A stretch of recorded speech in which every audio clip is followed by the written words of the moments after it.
condition for the solvability. The linear definite equation ax plus by is equal to c admits a solution if d divides c. if ab की जो gcd है वो c को divide करेगी, then this equation is solvable. gcd जो होती है a को भी डिवाइड करती है b को भी. It means a is a multiple of d, इस तरह b is a multiple of d for some integers. अगर इसका सोल्यूशन एग्जिस्ट करेगा तो कोई एक्स नॉट एक्स और वाई की वैल्यूज जो एक्स नॉट वाई नॉट इसको सेटिस्फाई करेंगी. ठीक है, तो यहाँ पर ए की वैल्यू भी पुट कर देंगे और बी की वैल्यू भी यहाँ पर पुट कर देंगे.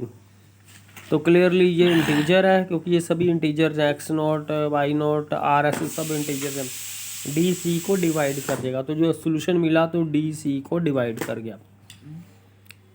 कन्वर्स पार्ट, अब डी सी को डिवाइड करता है तो हमने शो करना है कि इसका सोल्यूशन मिल जाएगा. अब डी सी को डिवाइड करता है तो C is a multiple of D for some integer T,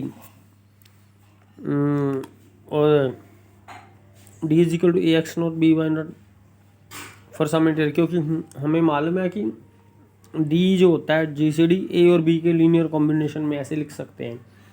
तो एक्स वाई की जगह पे हमने एक्स नॉट वाई नॉट लिख दिया, बोथ साइड्स टी से मल्टीप्लाई कर दिया. टी से मल्टीप्लाई करेंगे तो ये सी बन जाएगा, ये सी बन गया, अलग अलग कर लिया. तो ये आ गया हमारे पास C is equal to A X plus B Y. तो ये सोल्यूशन बन गया.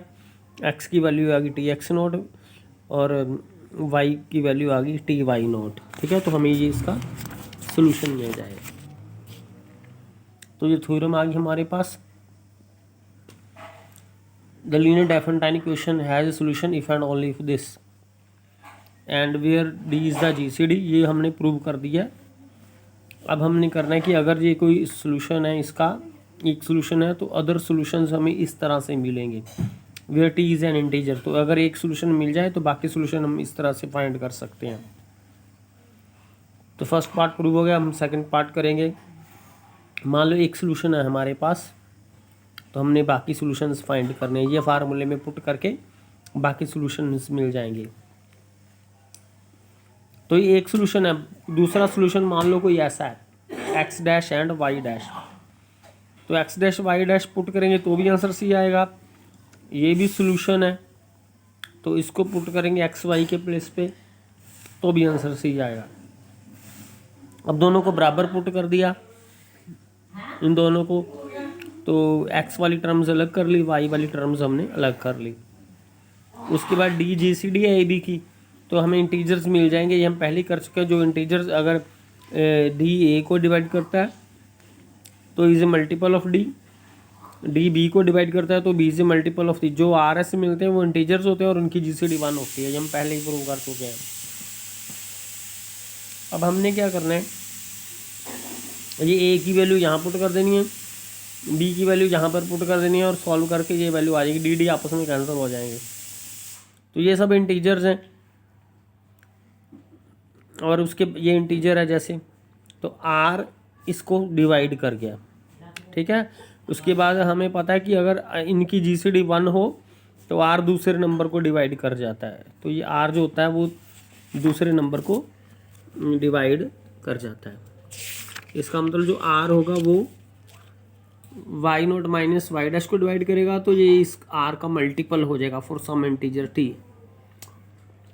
तो ये वैल्यू को हम 2 में पुट कर देंगे तो सॉल्व करके हमारे पास ये वैल्यू आ जाएगी और एक्स डैश इसको उधर ले जाएंगे तो एक्स डैश की वैल्यू ये आ जाएगी.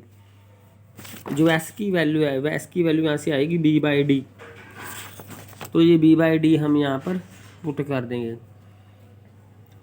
तो इसी तरह जो वाई डैश की वैल्यू है ये यहाँ से आ गई y naught plus r t, y naught minus r t. फिर आर की वैल्यू भी इसी यहाँ से हमने फाइंड की ए बाई डी, तो हमने यहाँ पर पुट कर दी. ठीक है, तो ये सॉल्यूशंस आ गए हमारे पास. कोई और सॉल्यूशन था वो इस फॉर्म में लिखा गया. ठीक है, तो हमें इस तरह से हमें इनफाइनाइट नंबर ऑफ सॉल्यूशन मिल जाएंगे according to the different values of t. T की डिफरेंट वैल्यूज़ डालते जाएंगे, हमें सॉल्यूशन मिलते जाएंगे. यहाँ पर वैल्यूज़ पुट करनी है एक्स नॉट वाई नॉट की, ए बी डी तो हमें पता ही है, यहाँ वैल्यूज़ पुट कर देनी है।